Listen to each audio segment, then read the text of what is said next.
The other day, I was commenting on an Instagram post by another intuitive eating professional who was talking about the common concern of many people when they start exploring intuitive eating. There's this common concern about giving yourself true unconditional permission to eat any food, in any amount, anytime, as often as you want. And it's understandable why this might be a concern for a lot of people. But if you're new to intuitive eating, unconditional permission to eat or making peace with food is one of the core principles. But unconditional permission to eat is not eating pizza, Oreos, burgers, candy, all those kinds of things all day, every day. You have permission to do so, but you're not going to do this once you've developed a certain level of intuition with your eating. My comment basically said, if you feel like your intuition would tell you to eat cookies all day, intuitive eating is exactly what you need because it will help you to train and strengthen your intuition in the context of feeding yourself. Now, you may be saying train and strengthen your intuition. I thought intuition was more about following your gut, cravings, wants, and needs. How can you train intuition? Well, I'm Jeff Ash, certified nutritionist, personal trainer, intuitive eating coach, and you're listening to the Men's Intuition Podcast.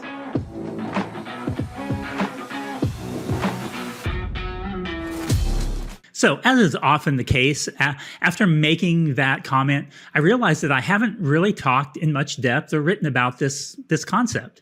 I've definitely talked with clients about practicing intuitive eating and that developing into an intuitive eater often takes time, but how long and where people encounter sticking points does vary dramatically from person to person. So it got me thinking of all the different types of intuition that we have. You know, some people have incredible intuition, right?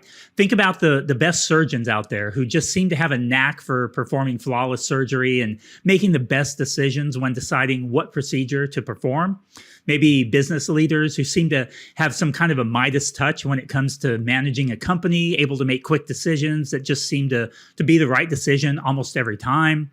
Maybe it's more like professional athletes like Patrick Mahomes, who knows right where to throw it at the right time, and even making that split-second decision to toss it underhand, over his head, left-handed, maybe behind the back. I know we haven't seen that in a game yet, but I'm sure we're going to see that at some point, right? Even us mere mortals, though.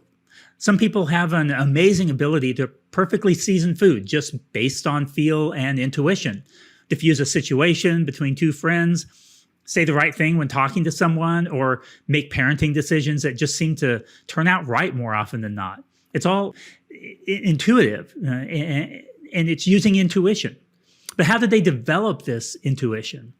It's not just following your gut or instincts. I think a lot of people misunderstand what intuition is and where it comes from. You know, the intuition in all those cases that I just mentioned is developed over time through practice, perseverance, trial and error, education, listening to the wisdom of others, personal experiences, all those kinds of things.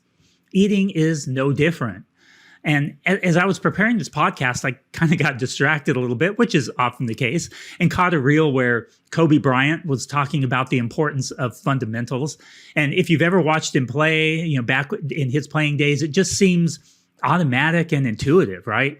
But he was talking about how as a kid growing up, he would study Michael Jordan, not the fancy stuff. I mean, he did study that too, but he was really emphasizing where he focused most of his attention, and it was on how he would get to the basket, how MJ would get to the basket. And he would focus on the fundamentals, the spacing, the tempo, what the defenders were doing when he would react a certain way. Then he would work tirelessly on those fundamentals. So Kobe wasn't born with an incredible intuitive basketball IQ. Yes, he was definitely born with certain genetic predispositions, but it was the training, practice, and development that built that intuition that we all marveled at when he was playing. So let's get back to eating then. So the 10 principles of intuitive eating are the fundamentals, really, the building blocks. These are the basic skills that we want to develop to become intuitive with our eating and physical activity. You may have heard me or other intuitive eating professionals talk about how we're all born intuitive eaters. And while I do agree with this because, well, I have said and still continue to say this regularly, I think it's important that we understand that we are also born novice eaters. We need guidance to develop into what Ellen Satter in her eating competence model calls competent eaters. I love that. I love the way that she describes that. I love that terminology. It says so much in just a couple of words, right? As parents, we decide what, where, and when food will be offered, and then we trust our children to decide whether and how much of those options they will eat.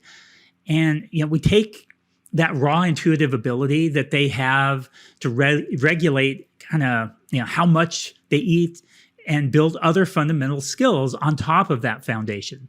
This allows them to continue to regulate their own food intake when it comes to how much they eat, but in a way that provides the vitamins, minerals, and other nutrients that they need to grow as well. They're not born with an intuitive ability to choose the right foods that are going to benefit their overall health and well-being from a nutrient perspective. And that's where that guidance comes in from us. And that's where, as parents, then we help develop them into a true intuitive eater, where their intuition goes beyond just how much they're going to eat, but then into the areas of what specifically they eat.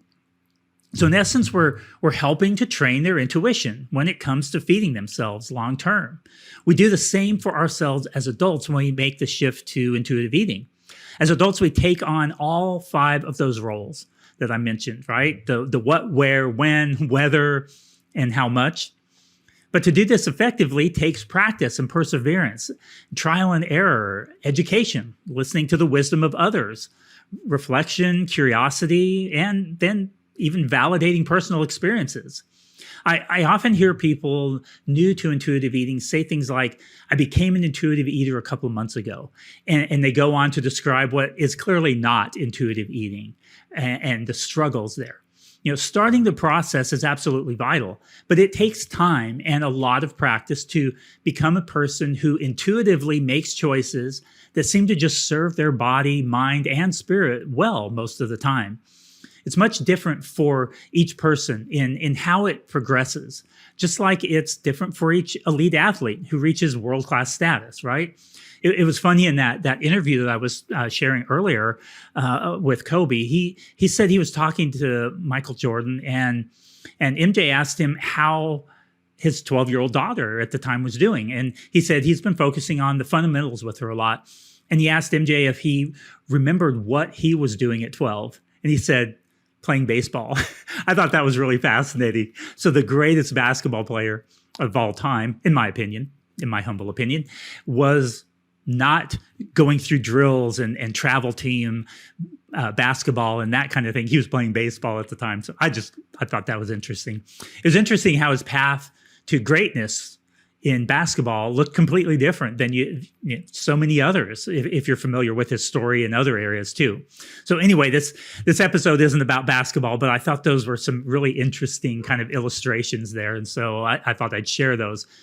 But in this episode, my plan wasn't to give you some tips to navigate a particular principle or eating circumstance, which is often the case in these podcast episodes.